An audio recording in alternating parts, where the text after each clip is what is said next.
Salut à tous, on se retrouve pour une vidéo avant-match concernant le choc qui aura lieu entre l'Inter Milan et le FC Barcelone. On parle ici d'une demi-finale retour de Ligue des Champions.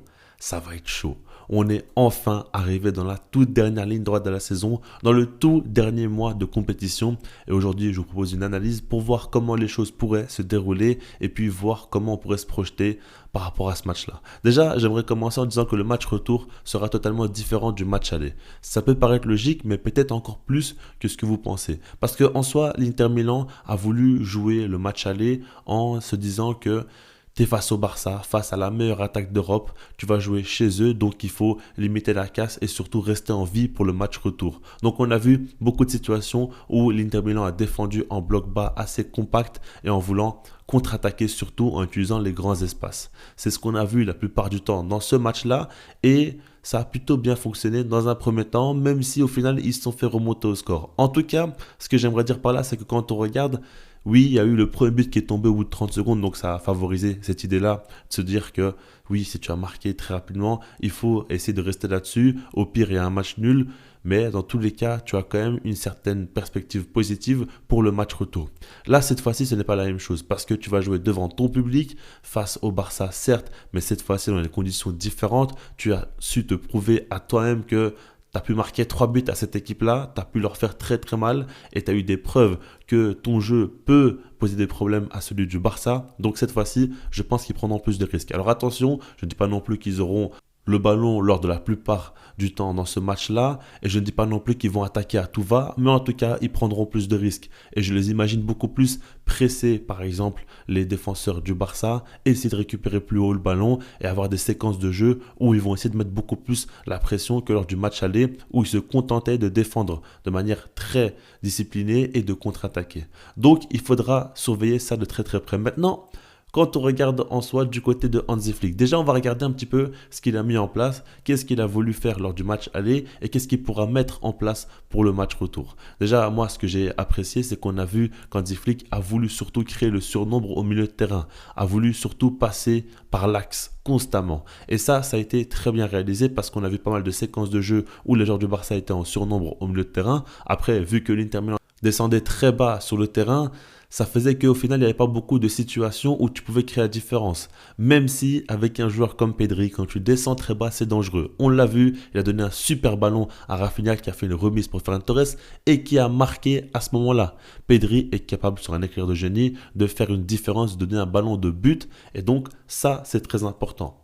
Donc, il a voulu maximiser le jeu au cœur du jeu, mais surtout a voulu isoler Lamine Yamal sur le côté droit. Et ça, pour moi, ça a été hyper bien réalisé. On a vu beaucoup de séquences de jeu où la plupart des joueurs du Barça étaient décalés sur le côté gauche et l'idée était de pouvoir réaliser une transversale ou un décalage pour offrir une situation de 1 contre 1 à Lamine Yamal. Après bon, il a surtout dû défendre face à 2 ou face à 3 hommes la plupart du temps, mais dans tous les cas, Hansi Flick a voulu responsabiliser Lamine Yamal et c'est tout ce qu'il attend. On sait qu'il aime les grands matchs, on sait qu'il attend que ça, le moment de briller, de prouver qu'il a le niveau, de prouver qu'il peut faire la différence dans n'importe quel type de rencontre. Et là, à ce moment-là, il a su faire la différence en réalisant un très grand match lors du match aller. Et c'est ce qu'il faut retenir en soi. Hansi Flick a voulu avoir le contrôle dans ce match-là, créer le surnombre au milieu de terrain pour se créer des situations dangereuses et miser sur Lamine Yamal.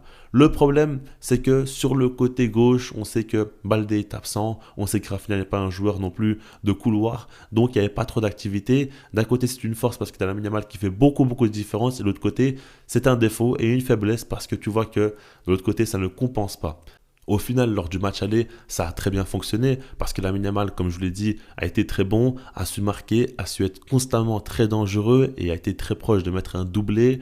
Donc ça, il faut le prendre en compte. Maintenant, au final, tout ça, ça a été tué par les coups de pied arrêtés. Parce que oui, l'Inter Milan a marqué sur 2 corners dans ce match-là. Et ici, ce qui est intéressant de se dire, c'est que l'Inter Milan est très fort sur coup de pied arrêté et le Barça n'est pas très fort sur coup de pied arrêté. Donc évidemment quand tu fais le mix des deux, tu comprends bien que l'Inter Milan a un coup d'avance et je pense que quoi qu'on dise, quoi qu'on fasse, quoi que Hansi Flick veuille mettre en place, ça va être difficile de rattraper ce gap tout de suite. voire pratiquement impossible. Je pense que pour le match retour aussi, le Barça va subir. J'avais dit au match aller que ça ne m'étonnerait pas que le Barça encaisse sur corner. Ils l'ont fait 2 fois, malheureusement, comme ça avait été le cas face au Bayern Munich d'ailleurs.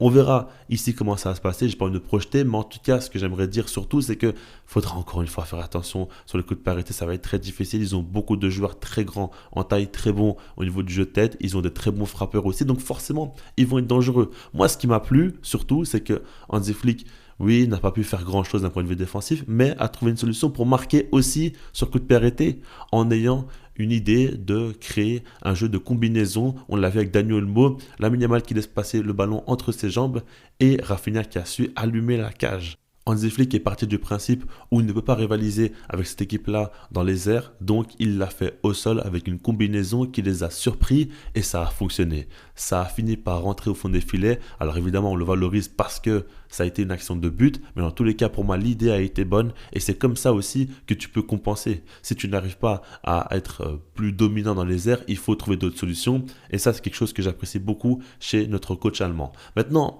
par rapport à tout ça, si on résume tout ce que je vous ai dit, on a vu que le Barça a voulu dominer, a voulu avoir la possession, en créant le surnombre au milieu de terrain, en isolant beaucoup Lamine Yamal pour qu'il fasse des différences individuelles. De l'autre côté, l'Inter Milan a voulu défendre de manière très compacte, en se projetant en contre-attaque. On a vu aussi qu'ils ont trouvé pas mal de solutions avec leur jeu en oblique notamment. On a vu beaucoup de ballons à chaque fois qui arrivaient comme ça, de la droite vers la gauche, pour créer la différence parce qu'à ce moment-là, à chaque fois, avec la ligne haute du Barça et le piège du hors-jeu systématique, on sait qu'il y a des opportunités, il y a des ouvertures, ils en ont profité et ils ont été très dangereux en faisant cela. Ils l'ont répété énormément de fois, on a vu que ça a été travaillé de leur part, que ce soit Bastoni à longue distance ou même à plus courte distance avec Dumfries notamment. On a vu beaucoup de situations de ce genre-là, c'est ce qu'ils vont certainement répéter. Et puis on a vu des phases sur corner aussi où ils ont été très dangereux.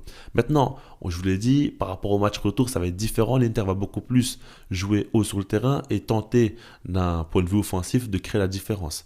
Et ici, on pourrait être pragmatique en se disant que Hansi Flick devrait uniquement analyser les forces et faiblesses du Barça et de l'Inter pour en arriver à la conclusion que le Barça est la meilleure équipe au monde pour jouer en contre-attaque et que l'Inter a des faiblesses dans les transitions défensives. Donc forcément que le Barça pourra faire très mal dans le dos de la défense de l'Inter. C'est ce qu'ils ont déjà fait lors du match aller, mais on ne l'a pas beaucoup vu. On l'a surtout vu dans d'autres matchs, comme par exemple l'AC Milan aussi, en demi-finale de Coupe d'Italie, avait joué face à l'Inter à l'extérieur d'ailleurs aussi.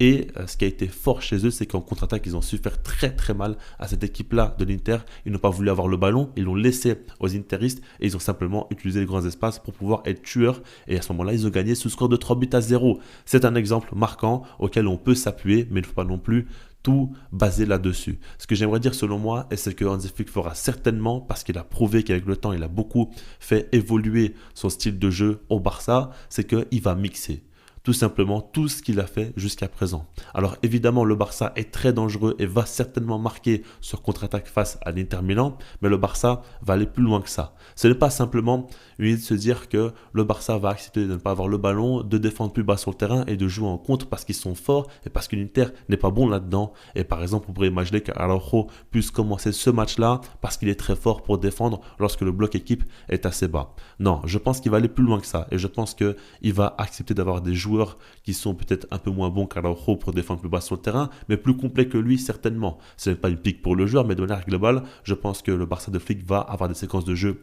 où ils vont presser, où ils vont chasser haut cette équipe-là de l'Inter pour essayer de marquer le plus vite possible, tout en acceptant quelquefois aussi de laisser le ballon adversaire pour jouer en contre-attaque, tout en voulant par moment aussi vouloir dominer en créant le surnombre au milieu de terrain et avoir la possession pour endormir le rythme du match. Le Barça de Flick aujourd'hui a évolué tactiquement parce qu'ils sont capables d'être très forts sur toutes ces phases de jeu-là et c'est ce qu'ils doivent faire. Pour moi, si le Barça arrive à mixer tout cela, ils vont être largement supérieurs à l'Inter Milan. Je vois vraiment une équipe du Barça plus forte que l'Inter. On l'a vu, ils ont su largement dominer lors du match aller, se créer beaucoup de situations très dangereuses lors du match retour aussi. Ils peuvent le faire d'une autre manière. C'est ça qui est très fort. Le Barça peut être très fort face à un bloc bas en ayant la possession, mais peut être très fort avec moins de pourcentage de possession et en jouant d'une manière totalement différente, en mixant pas mal de styles différents aussi. Et c'est là où il pourrait faire la différence. Par rapport à tout ça, les joueurs qui peuvent faire la différence, en soi, il y en a surtout un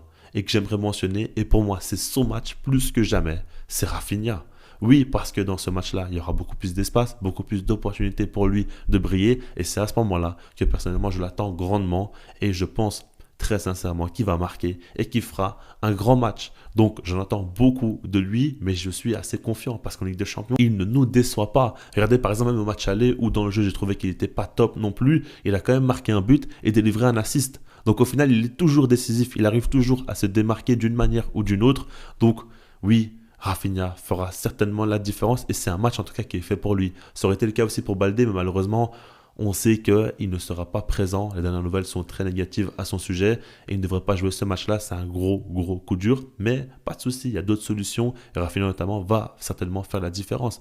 Un joueur comme Lamine Yamal par exemple va peut-être moins briller que lors du match aller. C'est ce qu'on peut se dire parce que c'est une physionomie qui lui correspond un peu moins bien. Mais attention, je pense que Lamine Yamal ne marquera pas, mais va délivrer un assist. Je le sens très très bien parce que lorsqu'il y a des grands espaces comme ça, lui, pour distiller des ballons notamment à l'extérieur du pied, il est excellent. Il excelle et il est au-dessus du lot, donc il fera certainement la différence. Et puis un Pedri aussi pourra faire un grand match. On va pas non plus tous les citer, mais dans l'idée, vous comprenez bien là où je veux en venir. Par rapport à tout ça, ma compo, je l'avais déjà parlé dans une vidéo récente, j'avais mis Baldé, finalement, il ne pourra pas être là, donc je mets Gérard Martin pour pas non plus trop bousculer l'équipe, parce qu'en soi, on pourrait mettre Inigo Martinez au poste de latéral gauche et puis bouger un peu tout le monde, mais pour moi, c'est trop risqué. Je pense que Gérard Martin, il faut accepter ses lacunes et jouer avec, donc je mettrai Tech dans les cages avec Eric Garcia au poste de latéral droit. Ça ne fait pas rêver, mais il n'y a pas beaucoup de solutions différentes de celle-ci. Et puis, Pau Kubalsi, Inigo Martinez, Gérard Martin, au milieu de terrain, De Jong, Pedri, Fermín Lopez, Lamine Yamal, Ferran Torres et Rafinha. Alors, par rapport à Fermín Lopez aussi, je l'ai expliqué. Pour ceux qui veulent comprendre un peu mieux mon choix, vous invite à voir ma dernière vidéo où je parle de tout ça. Maintenant, par rapport à tout ça, pour vous donner mon avis sincère sur ce match-là, je suis très confiant. Et ça fait quelques semaines que je le ressens. Ce match retour-là, le Barça pourra faire une grande différence. J'avais des craintes pour le match aller parce que je suis persuadé qu'Inter Milan en contre-attaque peut faire très mal au Barça d'un point de vue offensif. Maintenant, comme je vous l'ai dit, dans une autre physionomie de match comme ça, surtout que le Barça réalise de grands matchs à l'extérieur cette saison, ils en sont capables. D'un point de vue mental aussi, quoi qu'il arrive, ils reviennent, ils sont tueurs. Pour abattre cette équipe-là du Barça, il en faut énormément. Le Barça est vraiment une équipe très très solide cette saison. L'Inter a montré quelques failles. Je pense que c'est quelques failles de trop pour pouvoir passer en finale. On verra, il y a des absents côté Barça qui font mal, mais il y a peut-être Lautaro Martinez aussi qui va rater ce match-là, ce qui serait un énorme coup dur aussi pour les Interistes. On verra comment ça va se passer. En tout cas, comme je l'ai dit, moi je suis assez confiant. Je vois le Barça en finale avec Rafinha buteur, Lamine Yamal qui offre un assist. Peut-être que je suis un peu trop optimiste. En tout cas, c'est comme ça que je ressens les choses. Donc je vous les partage. Dites-moi vous dans les commentaires ce que vous en pensez. Puis sinon, moi je vous dis peace.